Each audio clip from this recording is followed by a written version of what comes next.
Hola, ¿qué tal amigos? Bienvenidos aquí a mi canal de YouTube, Veritas de Cretio. Aquí trato temas interesantes, históricos, filosóficos y religiosos. Hoy traigo un tema muy importante que se llama la verdad sembrada en el alma, el Dios supremo antes de Cristo. O sea, ¿qué había antes de Cristo y el Dios supremo, que es el Dios todopoderoso, el creador de todo lo que existe? Lo he titulado De Buda a Platón, del chamanismo a la filosofía griega, cómo el Padre preparó al mundo entero para la revelación definitiva. Por lo siguiente, porque hay una pregunta que pocos se atreven a formular en voz alta dentro de los muros de una iglesia. Si Cristo es la verdad definitiva, ¿qué estaban buscando los miles de millones de seres humanos que vivieron y murieron antes de que su mensaje llegara a sus tierras? ¿Estaban simplemente perdidos, abandonados por un Dios que eligió revelarse solo a un pueblo en un rincón del Mediterráneo, en un momento particular de la historia? La respuesta que la teología oficial suele dar resulta insatisfactoria. La que propongo aquí es más amplia, más generosa y creo que es más coherente con el Padre que Jesús vino a revelar. ¿Por qué digo que Jesús vino a revelar? Porque obviamente hemos estado escuchando que Yahvé, el de Miurgo, que no es el mismo Padre de Jesús, y obviamente yo comparto esta idea. Para mí, el Padre que Jesús reveló no es el Yahvé, el Dios de los judíos, el Dios que aparece en el Antiguo Testamento. Pero ese es un tema aparte. Continuamos. Mucho antes de que los primeros apóstoles predicaran en Jerusalén, algo extraordinario estaba ocurriendo. Simultáneamente, en rincones del mundo que nunca se habían comunicado entre sí, en el siglo V antes de Cristo, Siddhartha Gautama, el Buda conocido, enseñaba en la India que el sufrimiento tiene una causa identificable, que esa causa puede ser comprendida y que existe un camino de liberación hacia algo que está más allá del ciclo de nacimiento y muerte. En Grecia, Platón describía el mundo material como una caverna de sombras y postulaba la existencia de un mundo de formas perfectas, eternas e inmateriales, que es más real que todo lo que podemos ver y tocar. En China, Lao Tse hablaba del Tao, un principio invisible que subyace a toda la realidad, que no puede nombrarse completamente, que está más allá del bien y del mal, tal como los humanos lo concebimos. ¿Coincidencia? El historiador, Karl Jasper llamó a este periodo el tiempo axial, ese siglo extraordinario entre el año 800 y 200 antes de Cristo, donde sin conexión entre sí surgieron en todo el mundo los sistemas filosóficos y espirituales más profundos que la humanidad ha producido. Jasper lo describió como un misterio histórico sin explicación racional satisfactoria. Desde la perspectiva que aquí propongo, la explicación existe y es teológica. El Dios Supremo no esperó a que los seres humanos llegaran a Él por sus propios medios, los sembró por dentro. O sea que el Dios Supremo, desde mi perspectiva, en cada alma, en cada humano, sembró esa semilla de esa incomodidad de investigar quiénes somos, de dónde venimos. Lo que Buda, Platón y Aristóteles tenían en común con Cristo es lo siguiente: la similitud entre las enseñanzas de estas figuras y el mensaje de Jesús no es superficial ni accidental. Buda enseñó que el apego al yo es la fuente de todo sufrimiento. Jesús dijo: quien quiera salvar su vida la perderá, y quien la pierde la encontrará. Platón postuló que el alma tiene un origen eterno y que la vida filosófica consiste en recordar una verdad que ya posee en su interior, adentro. Jesús dijo que el reino de Dios está dentro de cada uno de nosotros. Aristóteles habló de un primer motor inmóvil, una inteligencia pura que mueve todo sin ser movida por nada, una intuición de un Dios que existe antes y más allá de la casualidad material. Los estoicos, Marco Aurelio, Epícteto, Séneca, enseñaron que existe un logo, una razón universal que ordena el cosmos y a la que el ser humano puede acceder a través de la contemplación y la virtud. El Evangelio de Juan comienza precisamente con esa palabra. En el principio era el logos. No es coincidencia literaria, es el reconocimiento de que el logos que los filósofos griegos intuían desde la razón era el mismo que Jesús revelaba desde la encarnación. Cada tradición tenía una pieza del mosaico, pero ninguna tenía el cuadro completo. Cristo no vino a destruir las piezas ni esos cuadros, vino a revelar el cuadro entero. Y sin embargo, hay algo fundamental. Separaba a todas estas figuras de la revelación que Jesús trajo. Buda señalaba la salida de la prisión, pero no nombraba al carcelero ni al Dios que esperaba afuera. Platón intuía el mundo de las formas eternas, pero no podía cruzar el umbral entre la filosofía y la relación personal con un Dios que ama. Los estoicos encontraron dignidad y ecuanimidad dentro del sistema material, pero no la liberación del sistema mismo que tenía el mapa. Les faltaba el camino. O sea que ellos entendían por completo la situación, pero no sabían hacia dónde ir, entendían, pero no conocían el camino y andaban en esa búsqueda eterna o en esa búsqueda por la liberación y el entendimiento humano. Pero hay algo que esta reflexión que estoy haciendo no puede ignorar, amigos, sin perder honestidad. La búsqueda de la verdad en la historia humana no ha sido un camino limpio y ascendente, ha sido una búsqueda sistemáticamente saboteada. Los seres humanos que habitaban este mundo antes y después del Edén cargaban con una desventaja radical. No sabían que el sistema en el que vivían era un sistema de control, el miedo a los dioses, el miedo a la naturaleza, el miedo a la muerte. Todo eso era real, urgente y manejable a través de rituales, sacrificios y sacerdotes que se presentaban como intermediarios entre lo humano y lo divino. La religiosidad del miedo no fue un invento tardío que las instituciones corruptas religiosas han creado. Es la forma más antigua y más efectiva de mantener a una conciencia atrapada dentro de los límites que el sistema les asigna. Por eso las figuras que rompieron ese patrón, Buda, Sócrates, los profetas de Israel, los místicos de todas las tradiciones, pagaron un precio. Sócrates bebió la cicuta. Los profetas fueron asesinados por su propio pueblo. Los gnósticos fueron perseguidos y exterminados. El patrón es demasiado consciente para, para ser accidental. Cada vez que alguien se acercó demasiado a la verdad que amenazaban el sistema reaccionó eliminándolos. Hoy ese mismo patrón continúa con nuevas máscaras. Las personas que buscan salida a su sufrimiento, a sus enfermedades, a su angustia existencial, a su sensación de que algo no cuadra en el mundo, tal como se les presenta, son blanco fácil de sistemas que prometen la verdad y entregan una nueva jaula. Las sectas modernas operan exactamente como el sistema antiguo. Un líder que se presenta como el intérprete exclusivo de la verdad. Un grupo de iniciados que se sienten especiales por pertenecer a una progresiva y dependencia que reemplaza el pensamiento propio por la obediencia ciega. El nombre cambia, la estructura es idéntica. Aquí está el punto central de esta reflexión y es importante que quede claro para no ser malinterpretado.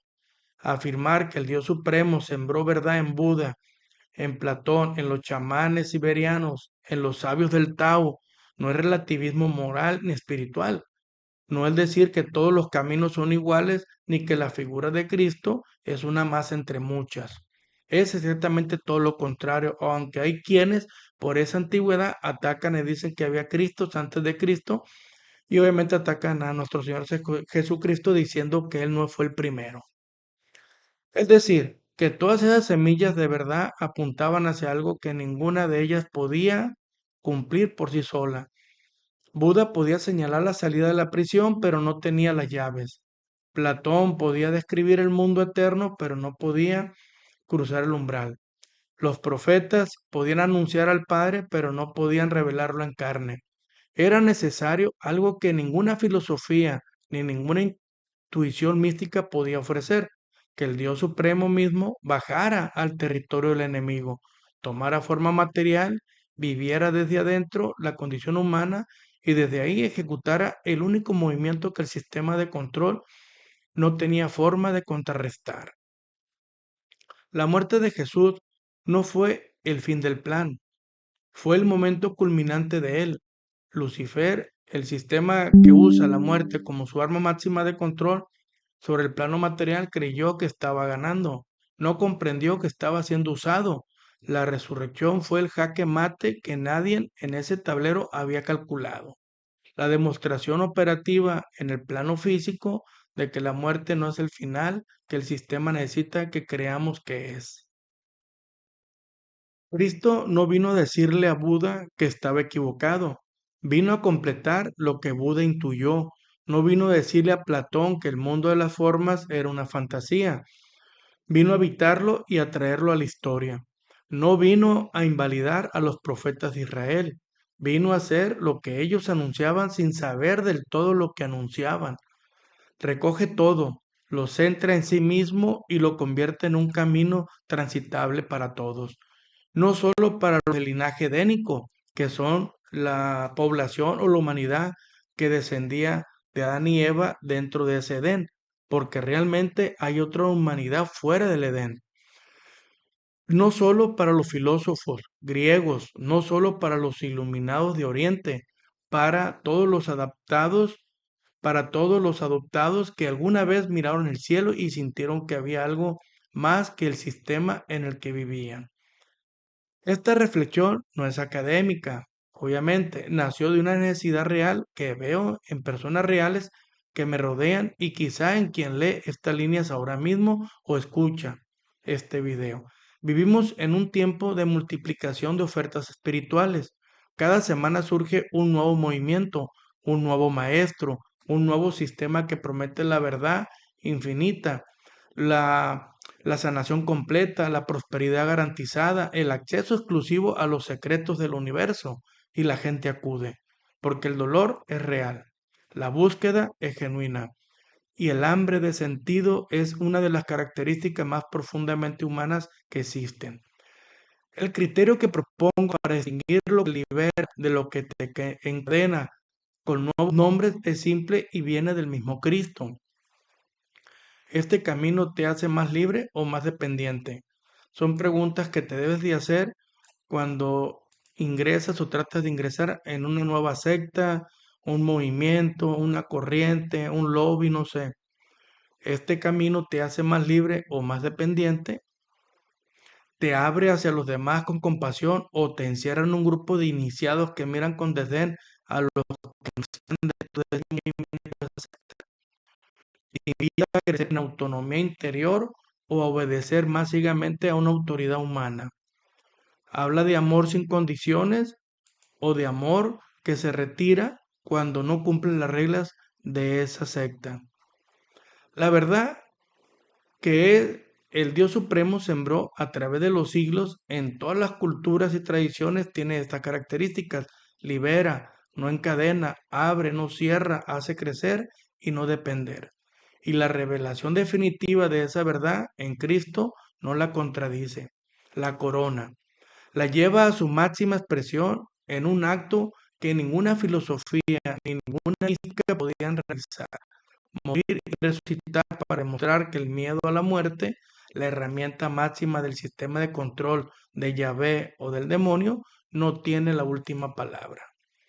Para quien hoy busca el medio de la enfermedad, del fracaso económico, de la sensación de que el mundo no tiene sentido, eso es lo que está disponible, no una nueva institución que administre la salvación a cambio de obediencia, no un maestro que tenga verdades que tú nunca podrás alcanzar sin su intermediación, sin su intermediación, sino un Padre que te buscó antes de que tú lo buscaras, que sembró en tu interior el impulso mismo de buscar y que en el momento preciso de la historia mandó a su propio ser a demostrar que la prisión tiene una salida que el carcelero no puede cerrar.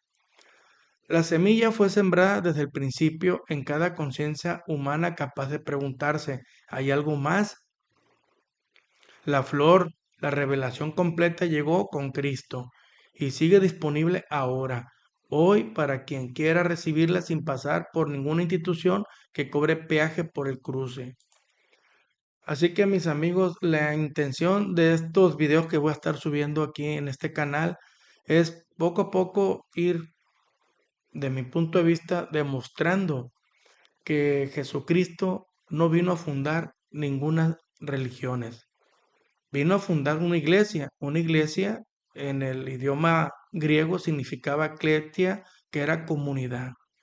Obviamente, todas las religiones que hay, desde la católica hasta cualquier secta, pues utilizan la Biblia y ciertas citas para decir que ellas son la verdadera.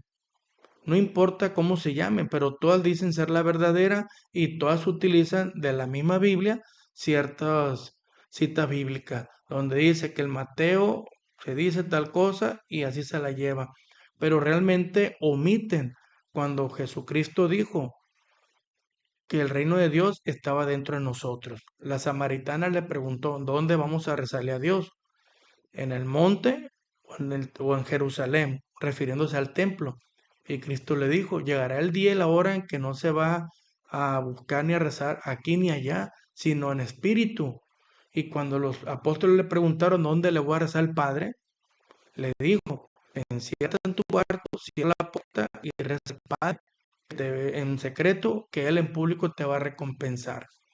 Así que hay mucho, si queremos agarrar la Biblia para demostrar que sí fundó o quiso fundar iglesias, lo vamos a hacer porque lo vamos a interpretar, pero si queremos demostrar que no quiso, también se puede hacer.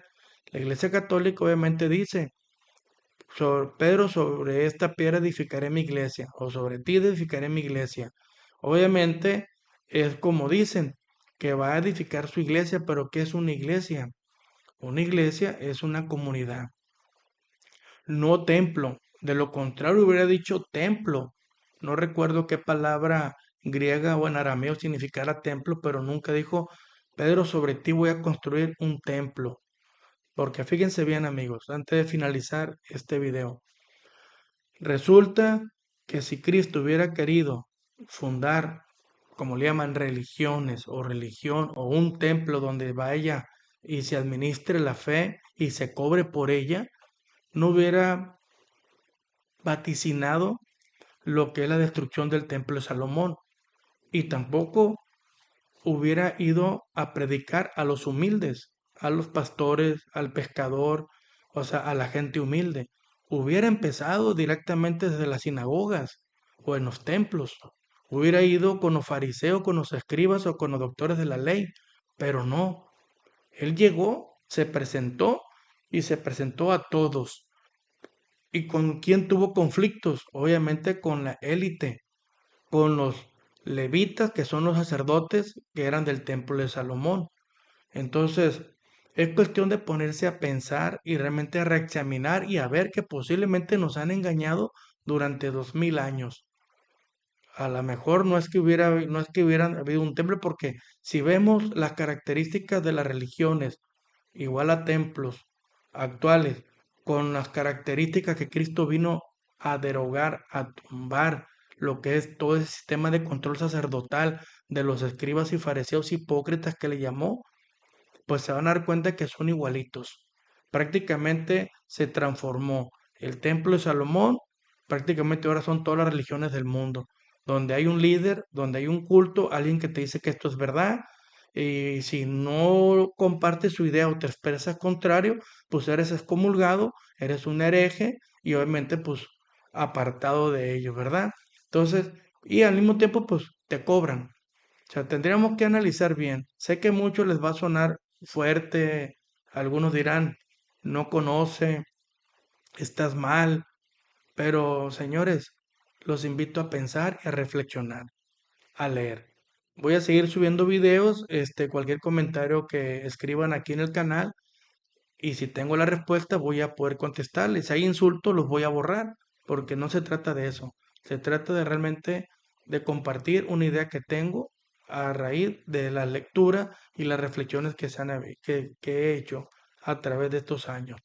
Porque si alguien me niega que una vez que lee la Biblia no hay contradicción o no hay cosas que no se entienden, pues me va a estar mintiendo. Así que nos vemos en la próxima.